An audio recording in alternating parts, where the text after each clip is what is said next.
It's a busy week in Springfield. In addition to the state fair, Governor Pritzker has signed several bills into law. Today, Mark Maxwell joins us live from the state fairgrounds with a look at what's happening this week. Mark, we'll start with the expansion of the medical marijuana program in the state. What does that look like? Eugene, good afternoon from the beautiful Illinois State Fairgrounds here just outside. It's Agriculture Day here, so livestock are on display, crops also. One of the new crops here on the State Fairgrounds this year is hemp.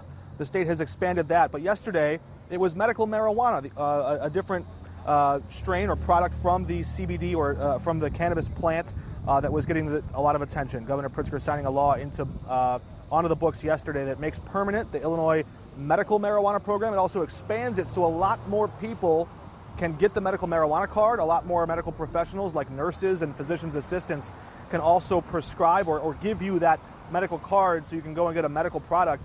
Very different from the legal recreational marijuana, which will become legal starting New Year's of this next year. You have a harder time getting high off of the medical marijuana supply, but you can also pay lower taxes and pay lower rates for that product.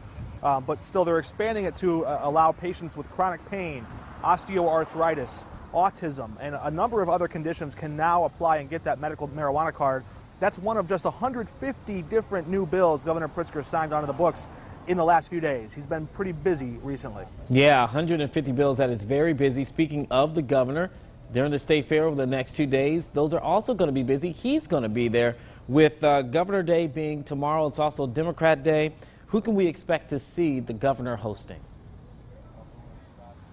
Well, these are really the big marquee days for politicians. A lot of eyes nationwide are on the Iowa State Fair, but just a state over here in Springfield, some big national names coming here too. Tomorrow, as you mentioned, Governor's Day. He's a Democrat, so Democrats rally around the governor tomorrow. The day after is Republican Day. Tomorrow we have House Speaker Nancy Pelosi headlining a big brunch for the Illinois Democrats south of town. They'll also be rallying here around Governor Pritzker later tomorrow afternoon.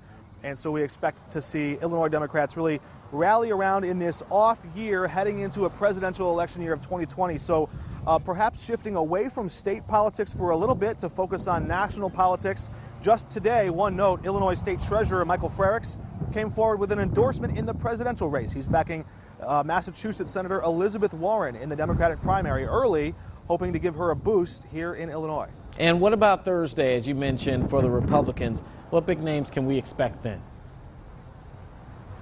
Right, that's the day that a lot of Republicans are looking to make their arguments for their case, undergirding President Trump's support, but also for trying to make some gains in the State House in Springfield and in Congress.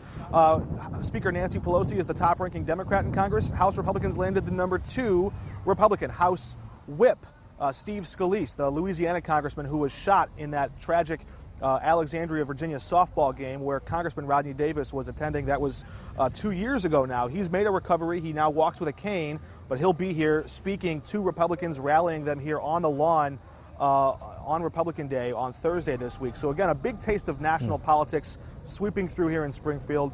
So we'll be continuing that coverage tomorrow and throughout the week. Well, Mark, I know if the politicians will be busy, you'll be busy, but try to make some time to get you some treats while you're out there, all right? All right. There's a lot of good, deep fried Oreos. It's good stuff. All right, as always, that's Mark Maxwell, our Capitol Bureau Chief. Thanks for being with us, man.